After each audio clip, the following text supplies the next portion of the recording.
బెస్ట్‌గా తీసేసి 75 లక్షల మంది అవుతారు. అవును. అట్లాగే ఇదొకటి. ఇప్పుడు 1,00,00,000 మంది వేసుకుంటే 1,00,00,000 మందికి 1,500 అంటే 1,500 కోట్లు నెలకి. 15,000.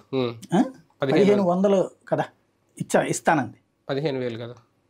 ఒక్కొక్కరికి 1,500 కదా. కదా అమ్మాయిలది.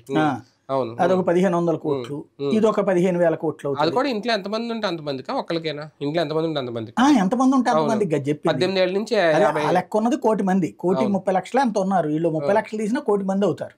అవును. 1,500 కోట్లు దానికి.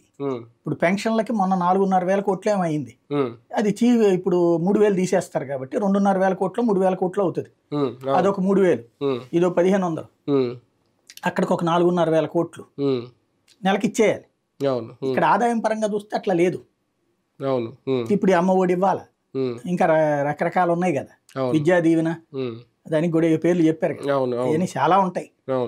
కాకపోతే ఇప్పుడే ఇస్తారా, లేకపోతే ఇప్పుడు జగన్ రాక్షసుడు నాశనం చేసేసాడు రాష్ట్రాన్ని, ఇప్పుడే మేము బాగు చేస్తున్నాం కాబట్టి అని చెప్పి కొంత టైం తీసుకుంటారు. చూడాలి. స్కూళ్ళు కాలేజీలు ఓపెన్ అయిపోయినాయి కదా, ఈ టైంలో ఈ టెస్టింగ్ పీరియడ్ అనేది అవసరమా, ఇబ్బంది కదా వాళ్ళకి? ఇప్పుడు 5 ఏళ్ల దాకా ఎవడేం గెలకలేరు.